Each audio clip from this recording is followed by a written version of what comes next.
বাংলাদেশের রাজনৈতিক ইতিহাসে মানবাধিকার লঙ্ঘনের বহু কালো অধ্যায় আমরা জানি, কিন্তু বর্তমান অন্তর্বর্তীকালীন সরকারের শাসনামলে যে নজিরবিহীন গুম এবং নৈরাজ্যের রাজত্ব কায়েম হয়েছে তা অতীতের সব রেকর্ডকে ম্লান করে দিয়েছে। মাত্র 17 মাসের ব্যবধানে দেশ থেকে প্রায় 6,000 মানুষ সম্পূর্ণভাবে নাই হয়ে গেছে। এই বিশাল সংখ্যার মানুষ কোনো প্রাকৃতিক দুর্যোগে হারিয়ে যায়নি, বরং তারা রাজনৈতিক প্রতিহিংসা এবং পরিকল্পিত নির্মূল অভিযানের শিকার। এই ভয়ানক পরিস্থিতির মধ্যেই সম্প্রতি আন্তর্জাতিক মানবাধিকার সংস্থা অ্যামনেস্টি ইন্টারন্যাশনাল নড়ে চড়ে বসেছে।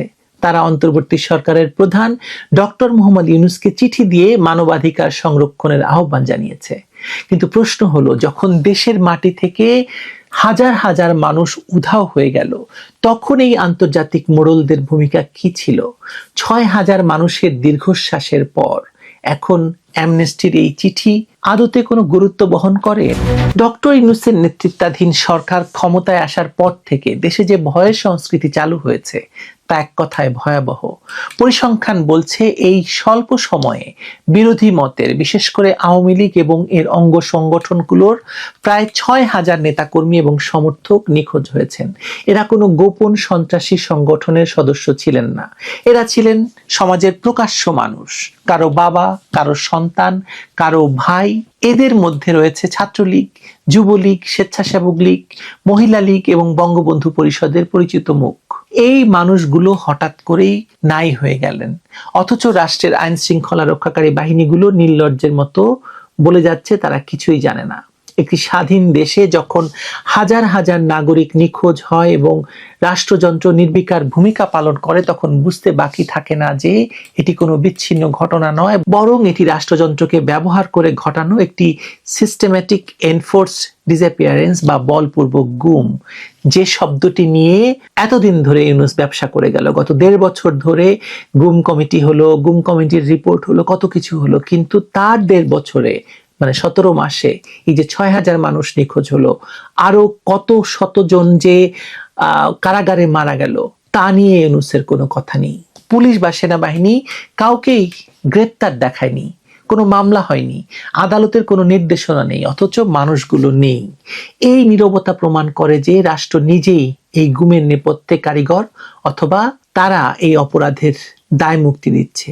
এই প্রেক্ষাপটে আন্তর্জাতিক মানবাধিকার সংস্থা অ্যামনেস্টি ইন্টারন্যাশনালের চিঠি একটি উল্লেখযোগ্য ঘটনা বটে, কিন্তু এর সময়সীমা নিয়ে আমরা প্রশ্ন তুলতেই পারি।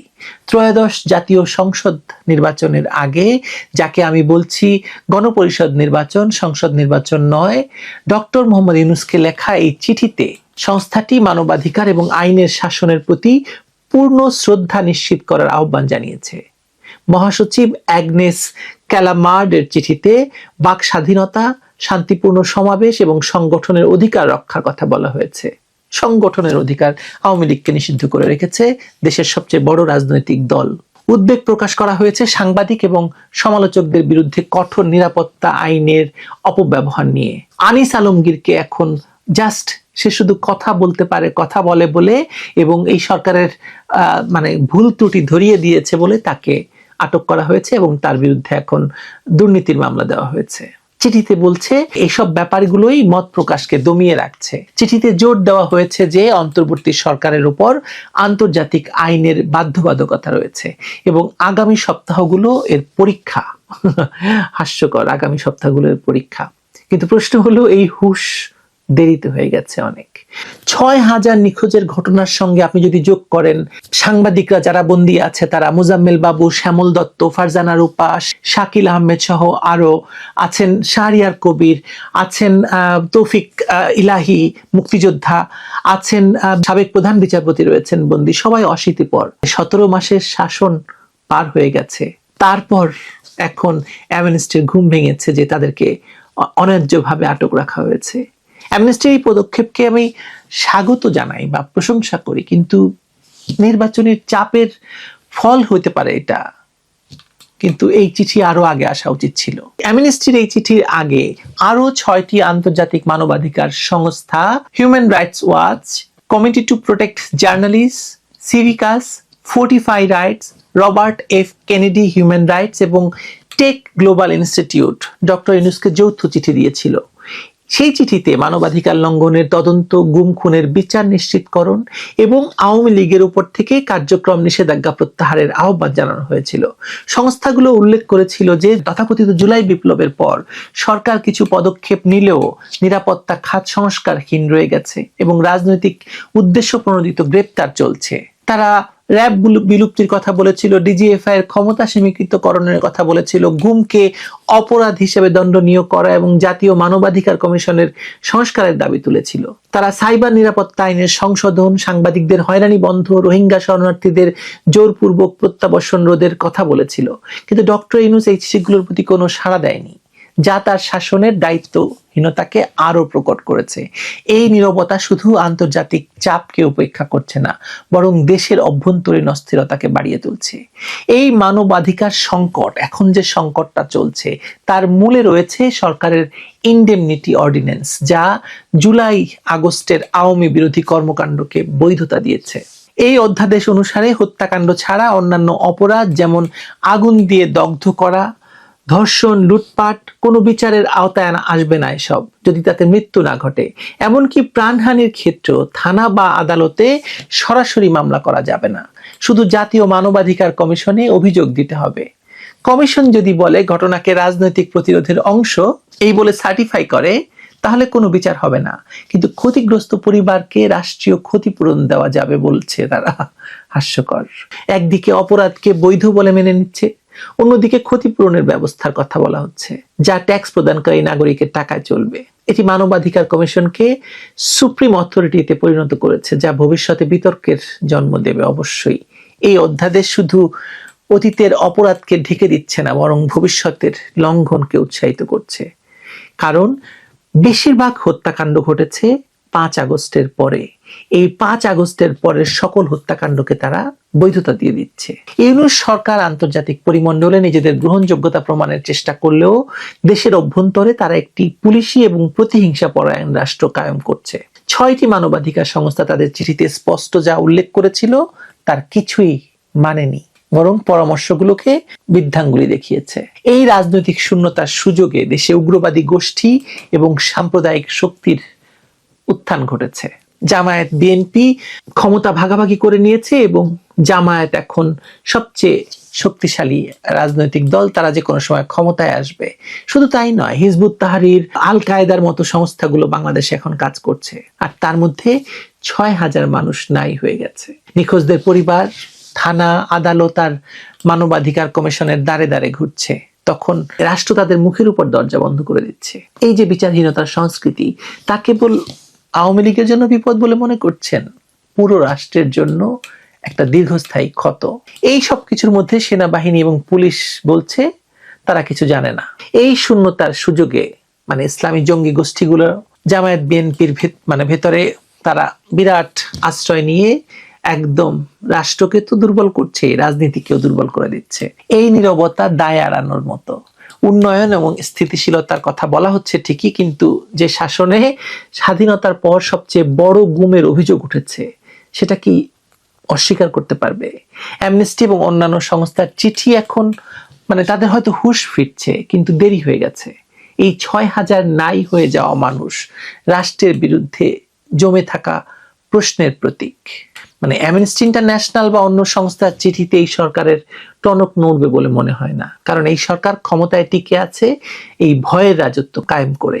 6,000 মানুষের নিখোঁজ হওয়ার ঘটনাকে তারা হয়তো পরিসংখ্যান হিসেবে দেখছে, কিন্তু ইতিহাস সাক্ষী যে গুমের তালিকা কখনো চিরদিন চাপা থাকে না। আজ যারা নেই তারা কেবল সংখ্যা নয়, তারা এই রাষ্ট্রের বিচার ব্যবস্থা এবং মানবতার বিরুদ্ধে ঝুলে থাকা প্রশ্ন। ডক্টর ইউনূসের শাসনামলে মানবাধিকারের যে বিপর্যয় ঘটেছে তা আন্তর্জাতিক মহলের দায় সারা চিঠিতে শুধরাবে না। এর জন্য প্রয়োজন রাষ্ট্রের জবাবদিহিতা। কিন্তু রাষ্ট্র যখন নিজেই ঘাতকের ভূমিকায় অবতীর্ণ, আইন করে খুনের বৈধতা দিচ্ছে, তখন ন্যায় বিচারের আশা তো অরণ্যেরোদন। অ্যামনেস্টির চিঠি হয়তো সরকারের ফাইলে জমা থাকবে, কিন্তু নিখোঁজ 6,000 মানুষের স্বজনদের হাহাকার এই সরকারের তথাকথিত মানবিক ইমেজের মুখে একটা কি বলবো বলেন তো, মুখোশটা তো উন্মোচন হওয়া দরকার। মানবাধিকার বলে এত চিৎকার করেছিল আওয়ামী লীগের আমলে এই সরকার, ইউনূস তার সহযোগীরা। আজ সবাই মানবাধিকার বলতে শুধু নিজেদের অধিকারটা বুঝতে পারতেছে, বাকিরা আর মানুষ নয়। আজকে বাংলাদেশের রাজনৈতিক প্রেক্ষাপটে কতগুলো প্রাসঙ্গিক এবং অনেকের জন্য অপ্রাসঙ্গিক বিষয় নিয়ে কথা বলবো।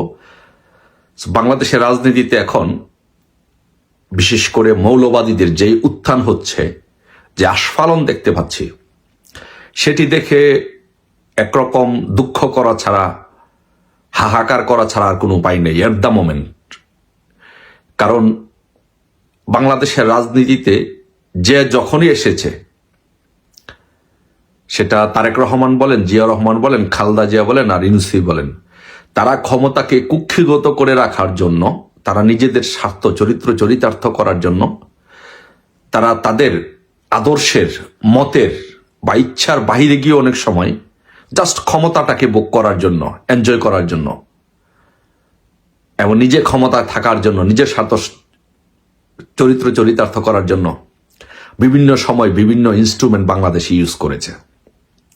এর মধ্যে অন্যতম হচ্ছে, যদি আমি বলি, যে বাংলাদেশে জামাত শিবির যে মৌলবাদী চক্র, সেই চক্রকে বিএনপি আজকে তাদের 3 জেনারেশন ধরে, 3 পুরুষ ধরে এই চক্রটাকে আজকে পুষে আসছে, পুষে তাদেরকে এমন একটা জায়গায় নিয়ে আসছে আজকে যেটা তাদের জন্য একটা হুমকি হয়ে গেছে। আজকে দেখেন বাংলাদেশের রাজনীতিতে বঙ্গবন্ধুকে হত্যার পরে এই জিয়াউর রহমান এই মৌলবাদী চক্রকে, জামাত শিবিরকে, স্বাধীনতা বিরোধী পক্ষকে বাংলাদেশের রাজনীতিতে সে নিজে ক্ষমতা থাকার জন্য, আওয়ামী লীগকে নিধন করার জন্য, আওয়ামী লীগকে ধ্বংস করার জন্য সে বাংলাদেশে এই জামাত শিবিরকে এস্টাবলিশ করেছে। কিন্তু দিন শেষে তার পরিণতি কি হয়েছে? তার পরিণতি কি হয়েছে এটা সবাই জানেন। তার মৃত্যুর পর তার স্ত্রী বেগম খালেদা জিয়া, এই তারেক রহমানের মা, একই কাজ করেছে। তার স্বামীর আদর্শকে বুকে ধারণ করে জামাত শিবিরকে দীর্ঘদিন লালন পালন করেছে, করে 2001 সালে তাদেরকে ক্ষমতায় বসিয়ে তাদের গাড়িতে পতাকা দিয়ে তাদেরকে, তার হাজব্যান্ড জিয়াউর রহমান তাদেরকে লালন পালন করেছে। আর 2001 সালে তার স্ত্রী বেগম খালেদা জিয়া তাদেরকে ক্ষমতায় বসিয়ে তাদেরকে ক্ষমতাবান করেছে, ক্ষমতাবান করে তাদের গাড়িতে পতাকা দিয়ে আজকে তাদেরকে এই জায়গায় নিয়ে আসছে। তারপরে বেগম খালেদা জিয়া বেগম খালেদা জিয়া অসুস্থ হওয়ার পরে এই তারেক রহমান যখন দলের নেতৃত্ব নেন, নেতৃত্ব দিয়ে ওই জামাতের সাথে জোট করে, মানে নিজে ক্ষমতায় যাওয়ার জন্য, আদর্শভিত্তিক কোনো রাজনীতি না, আদর্শের কোনো রাজনীতি না, নিজে ক্ষমতায় যাওয়ার জন্য, ক্ষমতায় বসার জন্য, আওয়ামী লীগকে হটানোর জন্য সে জামাতকে পেট্রোনাইজ করে, জামাতকে সকল ধরনের সহযোগিতা করে, জামাতের সাথে অ্যালায়েন্স করে আজকে জামাতকে এই জায়গায় নিয়ে আসছে। এখন এই 3 পুরুষ, আমি বলি যে জামাত শিবিরের 3 দোসর হচ্ছে বেগম খালেদা জিয়া, জিয়া রহমান এবং তারেক রহমানের 3 প্রজন্মই হচ্ছে জামাত শিবিরের দোসর। আজকে এই জামাত শিবির আজকে কি হচ্ছে, নিয়তির কি পরিহাস দেখেন আপনারা। এই জামাতে আজকে যেই সাপ এই তারেক রহমানের মা, তারেক রহমানের বাবা পুষেছে, আজকে এই জামাত শিবিরই আজকে তাদেরকে খাওয়ার জন্য উঠে পড়ে লেগেছে। এবং দিন শেষে বিশ্ববিদ্যালয়গুলো তো আপনারা দেখেছেন নির্বাচন অলরেডি খেয়ে দিয়েছে। এখন যদি জাতীয় নির্বাচনেও যদি তাদেরকে কোনো প্রক্রিয়াতে খেয়ে দেয়, যেহেতু মার্কিন যুক্তরাষ্ট্র এখানে বড় ধরনের একটা গেম খেলছে তাদের আধিপত্য বিস্তার করার জন্য, এবং পাকিস্তান তাদেরকে সরাসরি সহায়তা করছে। সো এখন যদি এই ধরনের বড় ধরনের কোনো গেম হয়, তাহলে জামাত শিবির যদি তারেক রহমানকে খেয়ে দেয়, তাহলে বাংলাদেশে আসলে এই কথাটা বলতেও মানে মনের মধ্যে অনেক কষ্ট হয়, কলিজা ফেটে যায়। একটা জঙ্গিবাদী, উগ্রবাদীর একটা উত্থান হলো। আজকে এই জঙ্গিবাদের উত্থানের জন্য, উগ্রবাদীদের উত্থান, তারা যদি আজকে কোনো রকম যদি কোনোভাবে যদি ক্ষমতায় আসে, তাহলে দেশের কি একটা অবস্থা হবে আপনারা একবার চিন্তা করে দেখতেছেন? তারা তো, বিএনপি তো বসে আছে, তারেক রহমান তো বসে আছে, ভোট করবে, কিন্তু জামাত মার্কিন যুক্তরাষ্ট্র সব বিভিন্ন দেশের সাথে আহতাত করে, নেগোসিয়েশন করে তারা যে কি করবে এটা তো বিএনপি টের পাচ্ছে না। সো এই জন্য আমি বলি যে রাজনীতিতে আপনি তারেক রহমানকে বলি, আপনি যেই সাপ পোষেছেন সেই সাপে আপনাকে সবল দিয়েছে, আপনার বাবাকে দিয়েছে, আপনার মাকে দিয়েছে, আপনার দলকে দিবে, বিএনপিকেও এই সাপেই সবল দিবে। আপনি দেখেন ইতিহাসের আপনার এই কার্যকলাপ ইতিহাসের অংশ হয়ে থাকবে।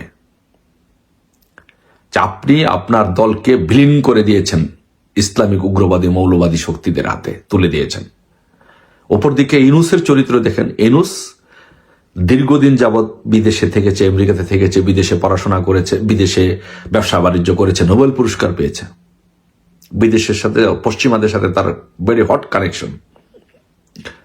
অথচ ইউনূস একজন পশ্চিমাদের একজন প্রতিনিধি হিসাবে সে সে কিন্তু এই মৌলবাদী জামাত এগুলো কিন্তু তার আদর্শ না। সে কিন্তু তার সম্পূর্ণ বিপরীত আদর্শের একজন মানুষ। তারপরও তার চরিতার্থ করার জন্য, ব্যবসা বাণিজ্য প্রতিষ্ঠিত করার জন্য, ক্ষমতাকে আঁকড়ে ধরে রাখার জন্য, শুধু এই কাজগুলো করার জন্য সে একটা জঙ্গিবাদী গোষ্ঠীকে বাংলাদেশে প্রমোট করে যাচ্ছে। চিন্তা করতে পারছেন যে বাংলাদেশে এই চক্র, ক্ষমতালোভী চক্র কত বড় ডেঞ্জারাস, কত বড় চরিত্রহীন এই ক্ষমতালোভী চক্র। তাই আমি বলবো যে তারেক রহমানকে বলবো যে আপনি যেই সাপ পুষেছেন সেই সাপে আপনাকে সবল দিবে। আর ইউনূসের কথা বলবো, ইউনূসের কোনো চরিত্র নাই, তার টাকা ক্ষমতা এগুলোর জন্য সে দেশ কেন পৃথিবী বিক্রি করে দিতে পারে। সো এখনো আমি বলবো যে তারেক রহমানকে বলবো, আপনি যদি মনে করেন যে আপনার বাবা একজন মুক্তিযোদ্ধা ছিল, আপনার বাবা একজন মুক্তিযোদ্ধা ছিল, আপনি এই বাংলাদেশকে ভালোবাসেন, তাহলে আপনি বাঁচতে হলে আপনার একা বাঁচার মতো সক্ষমতা আপনার নাই। আপনি বাংলাদেশে বাঁচার মতো সক্ষমতা আপনার নাই। আপনার আওয়ামী লীগের সহযোগিতা লাগবে। আপনাকে বাঁচাতে পারে একমাত্র আওয়ামী লীগ। তাই দিন শেষে আমি যেটি বলবো যে আপনি যদি বাঁচতে চান, আপনাকে বাঁচাতে পারে একমাত্র আওয়ামী লীগ। আওয়ামী লীগের সাথে ঐক্য করুন, আওয়ামী লীগের সাথে নেগোসিয়েশন করুন, আওয়ামী লীগের সাথে কথা বলুন, কথা বলে এই দেশটাকে উদ্ধার করুন এই মৌলবাদীর হাত থেকে। এছাড়া দেশ বাঁচবে না, আপনিও বাঁচবেন না, কেউ বাঁচবে না। ধন্যবাদ সবাইকে। জয় বাংলা, জয় বঙ্গবন্ধু।